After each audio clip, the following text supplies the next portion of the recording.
Hey guys, and welcome to the first video of 2018. So I realize I haven't really reviewed many games on this channel, and there's a reason for that. Movies are just a lot easier to cover. I can usually rely on someone to see them with me, and I just have to sit in a dark theater for a few hours, collect my thoughts, and write a script. And that's pretty much it. But for games, one, they're more expensive. Two, they take more time because you have to complete the game. And three, you have to be critical in a lot more areas than you really do for movies. But I think I have a solution for this. This year, and hopefully every following year, I will do one big video covering the games I played in the previous year. They might not have come out that year, but they are when I played them. So, I hope you enjoy the first installment of this. Mirror's Edge. This is a real oldie.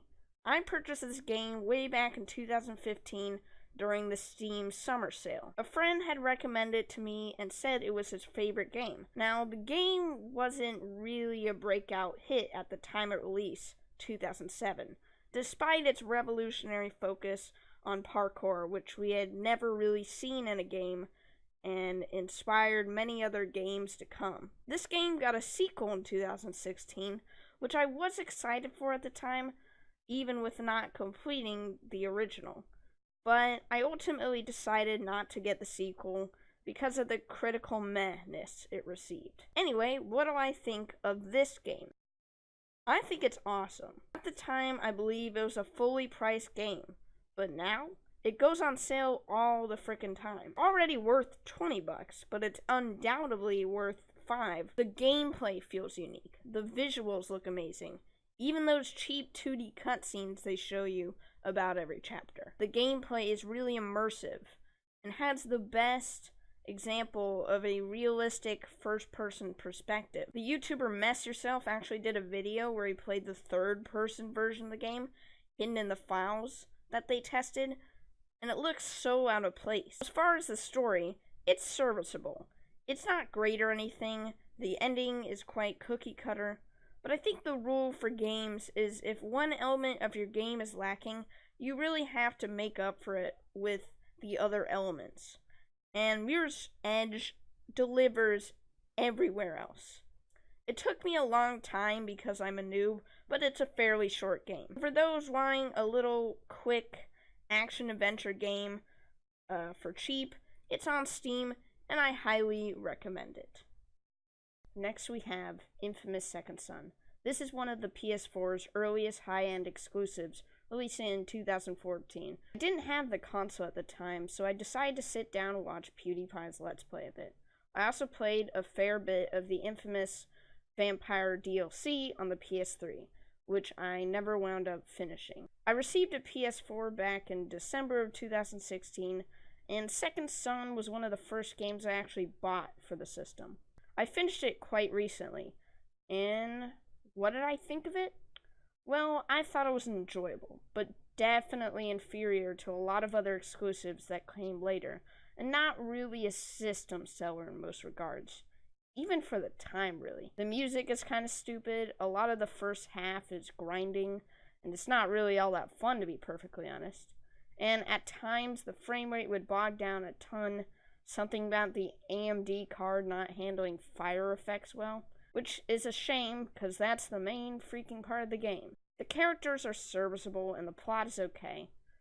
And overall, I think the game is fun at parts, but on the whole, it's a tad mediocre, and possibly not as memorable as the past installments. I still got more engaged through the character through playing the dumb Vampire DLC.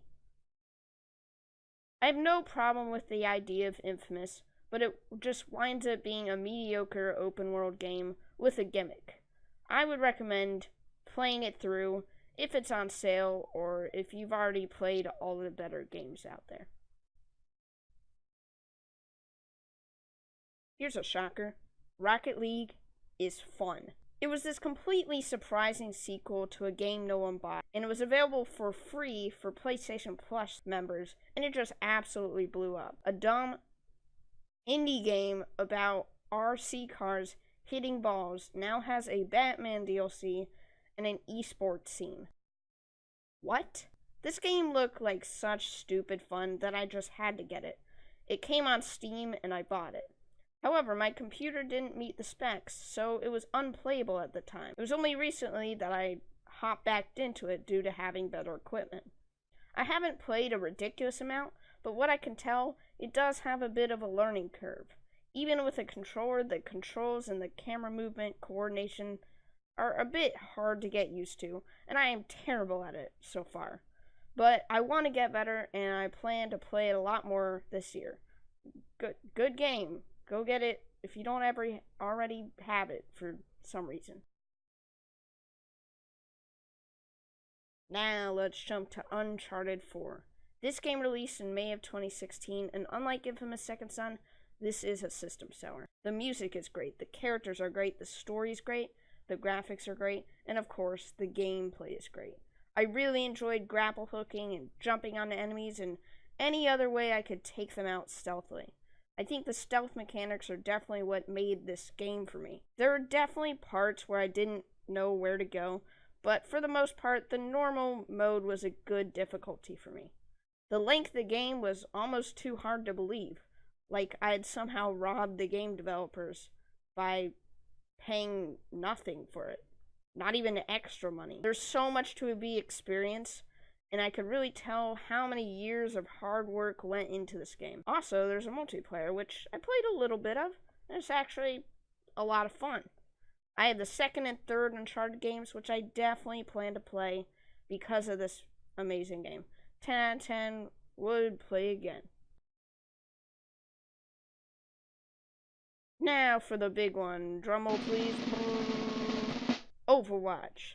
My friends have been nagging me to get this game for ages, and I finally caved in about a year later during the anniversary event, and boy am I glad I waited. When Overwatch first released in May of 2016, it was practically an early access game. All it had going for it was good graphics and variety of characters, and the gameplay, but that was pretty much identical to class-based games of the past, but now it's so much bigger. 4 new characters and maps have been added since its release, and a few game modes too. The problems I previously had with the game have now sorted themselves out with time. That said, there are problems facing the game. The D.Va half-nerf/buff sucks. They're making Mercy needlessly difficult. Game modes are still infrequent, and Moira blows. Like, please remove her. Given the amount of time the team over at Blizzard puts in Overwatch, I can't imagine it will fizzle out anytime soon. But what I could predict is that the game will become overstuffed and cluttered. It'll come to the point where there'll be 2 rows of characters and an event celebrating every single holiday.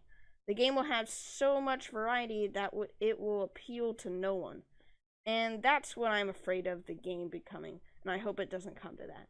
That said, overall I really enjoy this game, and I will see myself playing in the new year. But please, please, no more Beam Heroes, Nintendo. Please don't do that. Well, guys, I hope you enjoyed that list, and keep in mind that that list wasn't in any particularly ranked order, more so a chronological order of when they released, not even when I played them. And yeah, I don't think Overwatch is the best game out of those, so don't get angry. It's Uncharted. And yeah, I thought last year was a good year for my gaming experience, but I have a lot to play in this upcoming year. One, I don't typically buy new games, but that Spider-Man game, I have my eye on it, and I'll probably throw my money on it when it comes out. And there's still tons of older games I have to play, such as Last of Us, Just Cause 3, Fallout 4, and Watch Dogs 2. I have started playing 3 of those, not Watch Dogs 2. And yeah, I just really need to finish them. Last of Us, I don't know where I am in that game, but that's definitely the one I'm gonna tackle first. I have it on the PS3. And anyway, I'm really excited to get into that and all those games. this year, and maybe I'll do a video covering those in 2019, which doesn't sound like a real year to me. And yeah, this sort of kickstarts a new year for the channel. Hopefully I can get more of the projects that I want to accomplish done. And yeah, I hope you'll be along on this journey for me. Can we hit 50 subs? I've lost like 3 in the 2 months I've been away. Anyway, hope you enjoyed this video. Leave a like if you did. Subscribe if you like my videos for some reason. And as always, I will see you in the next video. And mighty roar to really shake up the new year.